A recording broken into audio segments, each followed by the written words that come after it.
రక్షిత రక్షిత యద్భావం తద్భవతి. అవునండి. ఆకస్మికంగా ధనప్రాప్తి కలగాలి అంటే మాత్రం ముందుగా చేంజ్ చేసుకోవాల్సిందల్లా మన ఎనర్జీ లెవెల్స్ అండి. అంటే లో ఎనర్జీలో ఉన్నారనుకోండి ఆ వ్యక్తికి ఉన్న మనీ గూడా వెళ్ళిపోద్దండి. ఒకవేళ ఆ వ్యక్తి గనక హై ఎనర్జీలో గనక ఉండగలిగితే ఆకస్మిక ధనప్రాప్తి గూడా వస్తుంది. మీరనొచ్చు లో ఎనర్జీ అంటే ఏంటంటే చూడండి, ఒక వ్యక్తి ఎప్పుడు డిసప్పాయింట్‌మెంట్‌లో ఉంటున్నాడు మేడం. డిప్రెషన్ ఏ పని తను ఏదైతే పని చేస్తున్నాడో ఆ పని ఎందు ఇష్టం లేదు మేడం. ఓకేనా? ఎవరి కోసమో, దేనికోసమో చేస్తున్నాడు తప్పిస్తే తన తృప్తితో చేయట్లేదు ఆ పనిని. సో, ఏమొస్తది మేడం డిసప్పాయింట్‌మెంట్‌గా చేస్తున్నాడు. లేదా భవిష్యత్తులో తనకు భయం. ఓకే. తనకో డెబ్ట్ ఉంది. ఎలా కట్టాలని ఎప్పుడూ అదే విధంగా ఆలోచిస్తున్నాడు. అంటే భవిష్యత్తు గురించి భయము, యాంగ్జైటీ. గతం గురించి దిగులు, బాధ ఉన్నాయి. అతను ఏ ఎనర్జీలో ఉన్నారు మేడం? లో ఎనర్జీలో ఉన్నారు.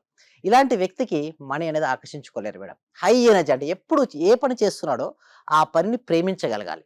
లేదా ఏదైతే ప్రేమిస్తున్నాడో దాన్ని చేయగలగాలి. అంటే సింపుల్‌గా చెప్పాలంటే అది పనిలో పూర్తిగా నిమగ్నం అయిపోయి ఉండాలి మేడం.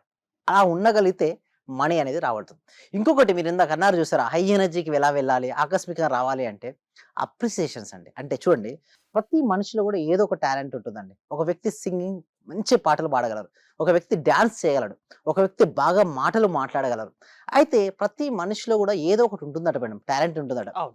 సో, 64 కళల్లో ఏదో ఒక కళట భగవంతుడు ఇచ్చే వెళ్ళిపోతాడట. కానీ తన చివరి వరకు కూడా ఆ కళ ఏంటో తను తెలుసుకోకుండా మాత్రం వెళ్ళిపోకూడదు మేడం. అంటే ఎవరైనా అప్రిషియేషన్ ఇచ్చినా ఓకే.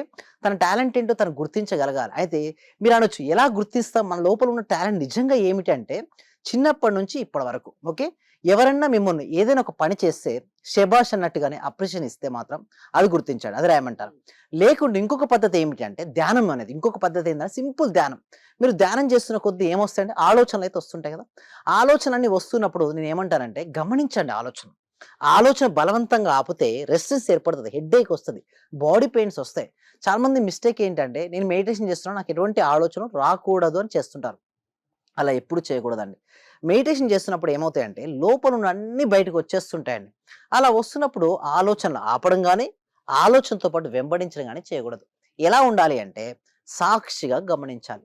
వస్తుంటాయి ఆలోచనలు, వెళ్ళిపోతుంటాయి. వచ్చి వెళ్ళిపోయే ఆలోచనల మధ్యలో ఖాళీ ప్రదేశం ఏర్పడుతుంది. అంటే ఒక ఆలోచనొచ్చింది. మరొక ఆలోచన వస్తుంది. ఈ ఒక ఆలోచనకు మరొక ఆలోచనకు మధ్యలో గ్యాప్ ఉంటుందే, ఆ గ్యాప్ నిర్మల స్థితి, నిశ్చల స్థితి, ప్రశాంత స్థితి, ఆనంద స్థితిలో ఉంటాం.